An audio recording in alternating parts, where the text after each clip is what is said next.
Thank you very much, Dale, and thank you to the BC Economic Development Association for the opportunity to present to you today. My name is Katerina Anastasiadis, and I am CEO of the Abbotsford Chamber of Commerce. I'm here speaking to you from the traditional territories of the Stolo First Nation. I would like to present today on the Abbotsford Disaster Relief Fund and its coalition partners' work, as well as the involvement of some other key stakeholders in the community who've been involved in supporting us in this initiative. Before we get started, I wanted to share with you the Abbotsford Chamber's mission, which is to build and sustain a thriving business community. This, of course, is central to the work that we do and very much aligned with the work that we have done with the Abbotsford Disaster Relief Fund. We value genuine relationships, vibrant culture, and growth orientation. A little bit of context here in terms of the establishment of the Abbotsford Disaster Relief Fund and the coalition partners that came together for this initiative. Is that, of course, like many who were impacted by recent natural disasters, I'm sure, including the recent floods in various communities, we found ourselves very reminiscent of the onset of the pandemic, wrapping our heads around this immediate emergency and crisis that was going on and trying to think about how we could help, what we could do. We very fortunately had recently come off collaboration with the University of the Fraser Valley and the Abbotsford Community Foundation and the Chamber's Not-for-Profit Committee on a study that was launched called the Business of Doing Good Report, which was an economic and social impact analysis of the work that the not-for-profit sector does in Abbotsford and obviously throughout, impacts throughout the region due to that. And what it really highlighted was the increased resiliency of a community that has a thriving and strong not-for-profit sector. Of course, that could not have been better demonstrated than within the last 2 years, and most recently with the flood disaster in Abbotsford. We are very fortunate, which was the epicenter of the BC floods. We are very fortunate to have a thriving not-for-profit community, and I think that it has served us well and is a great example of what can be done in other parts of the province for sure. So we decided to fundraise and to hold these funds at the Abbotsford Community Foundation, very appropriately, who found themselves in the fortunate position of being overwhelmed by donations. The University of Fraser Valley, the Chamber, and local volunteers that we have help pitch in with additional human resources to assist in the processing of donations, which came in from international sources. We gained a lot of media coverage locally, regionally, and internationally on the work that we were doing in the community. And the key differentiator for us that we positioned ourselves with is being the local stakeholders that the community was aware with, familiar with, knew that we were quite lean in our operations and nimble, able to provide the support quite quickly. Of course, we also coordinated with province-wide organizations such as the Red Cross, the United Way, also the Agricultural Council of British Columbia are examples to make sure that we were not being duplicative, but supportive of one another and establish some fantastic partnerships as a result of that. We're reaching out and coordinated with the city emergency services, also our neighboring communities. From the Chamber's perspective, we're in close contact with the Chilliwack Chamber of Commerce. We also tapped into the BC Chamber network and had them spreading the word, Greater Vancouver Board of Trade as well, in terms of the work that we were doing.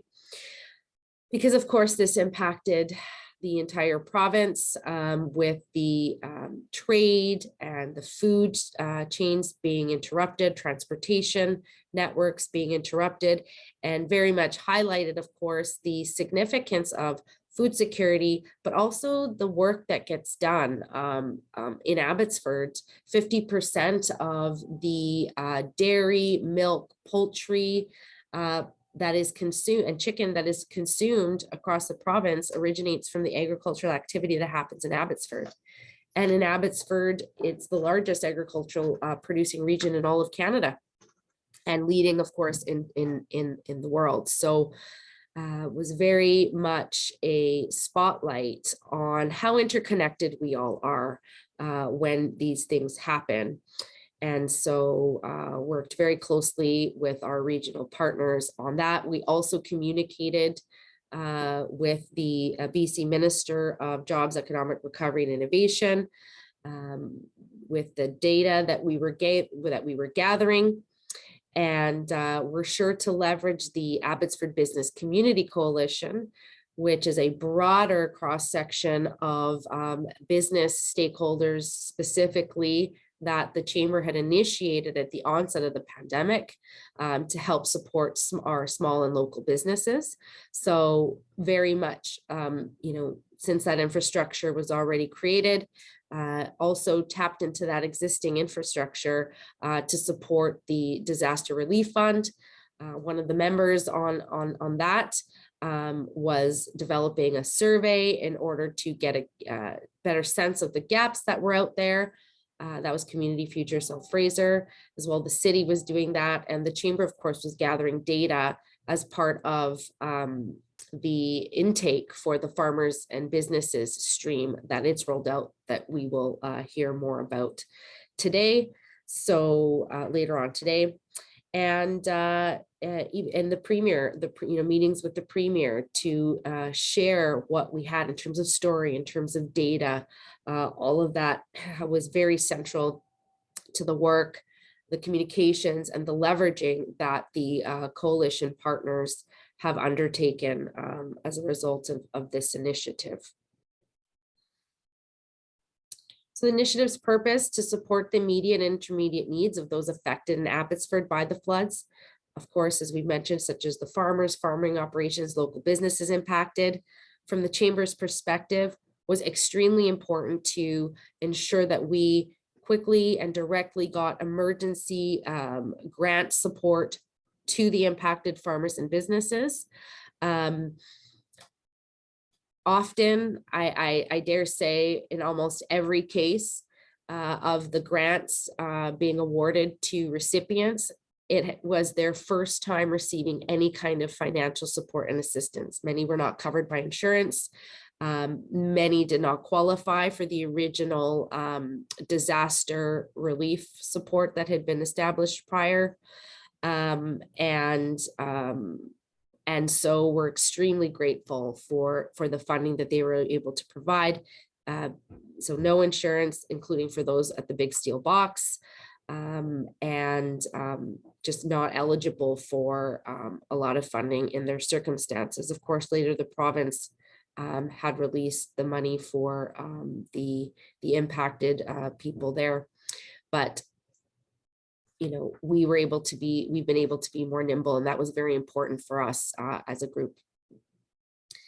And then secondly, of course, to support the organizations that have assisted the residents of Abbotsford who have been affected by the floods. So the Abbotsford Community Foundation very quickly was able to start administering grants. I believe it was even as early as in November, certainly in December of 2021, to organizations, not-for-profits, charities that were providing mental health support, immediate emergency support for clothing, food, shelter.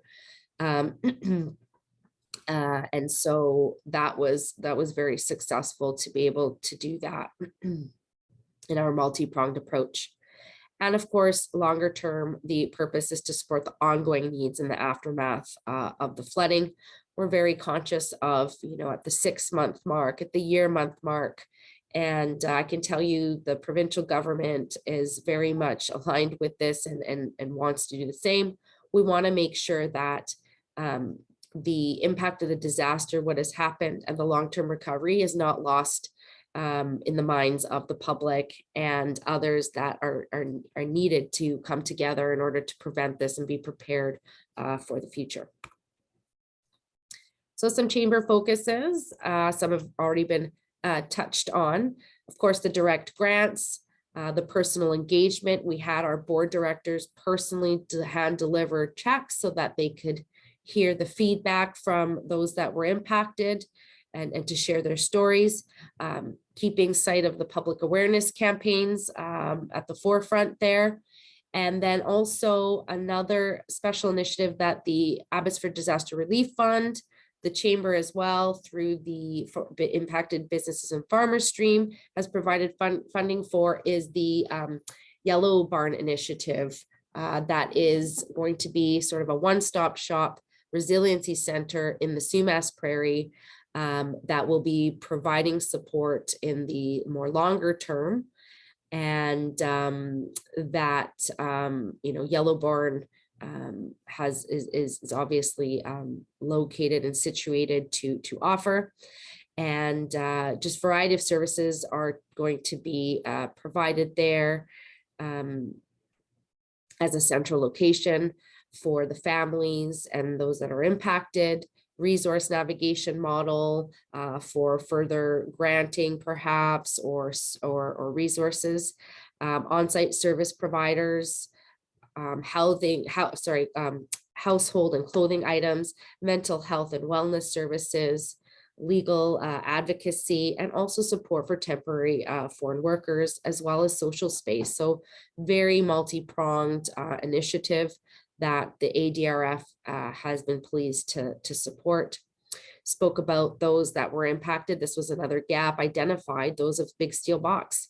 So just heartwarming stories about personal losses and also business damages because the contents that were flooded there, and that we've supported and collaborated very well with Big Steel Box to target and get those clients supported. And of course, business and economic advocacy. We're talking about business resiliency, and this is extremely important in addition to the direct support and focused work that we've done for businesses and farmers, is the ongoing advocacy, broader picture work that I had mentioned around ongoing disaster recovery communications and knowledge sharing, the gaps feedback, advocating for those infrastructure investments with the provincial and federal government, for diking and drainage and our transportation corridors, emergency preparedness, working with our city and the mayor, and again, collaborating with the Abbotsford Business Community Coalition Leadership and Network. In fact, the tie-in was extremely important from the chamber's perspective, so much that we ensured there was representation on the adjudicating committee of the impacted businesses and farmers stream and the Big Steel Box stream that the chamber had administered. So we made sure that we had ABCC representatives on our adjudicating committee for that as well. Achievements for the Abbotsford Disaster Relief Fund. The coalition partners have raised to date over 4.2 million. We had established the fund in November, very quickly after the flooding had occurred. Businesses and Farmers Stream was established in December of 2021, and the Big Steel Box Stream was established in February 2022. Currently, the Abbotsford Community Foundation and Archway Community Services are working on establishing an individuals impacted stream, and that will also target migrant workers support as well. And specifically, the Chamber's two streams, the Farmers and Businesses, which is ongoing, currently has administered $500,000 worth of grants, relief grants, and the Big Steel Box clients $400,000 worth. And not sure if I had mentioned, but the members of the Abbotsford Business Community Coalition that have been supporting all of this work are the Downtown Business Association, the Abbotsford Tech District, the Abbotsford Airport, the city, Community Future South Fraser, the Patrika newspaper, the Fraser Valley Indo-Canadian Business Association, Tourism Abbotsford, Abbotsford News, and also our local radio, Star and Country FM, and the University of the Fraser Valley. Impact and gratitude messages. You can see the expression of gratitude of overwhelming, or being overwhelmed with the care of the community and the support, as well as, you know, feedback that the funds will certainly be used to help rebuild. Of course, what we've been able to offer is a drop in the bucket. There's been hundreds of thousands and millions in some cases of losses. But nonetheless, a lot of gratitude for that help to help people, you know, in the next month or two with just basic things like their bills and equipment recovery. As well, you can see here a family that prides itself in having really helped build the country as farmers who were impacted, expressing their gratitude that they weren't expecting any compensation, and thank you for thinking about us. And a picture is worth 1,000 words. You can see here 2 grant recipients. One is a farmer and one is a business, a local business that was impacted, who are receiving the grants, and big smiles on their faces there. I also want to share a story. I was at Arnold Church about a month or so ago. The chamber was the recipient of funding from Give Clear Canada, another foundation that wanted to direct their money specifically to the farmers and businesses. And we were there receiving that on behalf of the Abbotsford Disaster Relief Fund Coalition Partners, and had a couple farmers in the room that had been directly impacted, of course, and recipients of our grant who just paused and took a moment in the room to just share their stories and their gratitude. There were tears that were shed. It was a very touching moment and very motivating for the work that we've done as a community, and the other amazing work that's been done across the province. I have to say, these kinds of personal experiences are extremely motivating and reminds us all of what the purpose is at the end of the day, which is the humanity involved in all of this, in addition to you know, supporting a strong and thriving business community for the families and the workers that are involved. So with that, that concludes my presentation. I'm sure there's a lot more to say, but happy to take any questions at this time.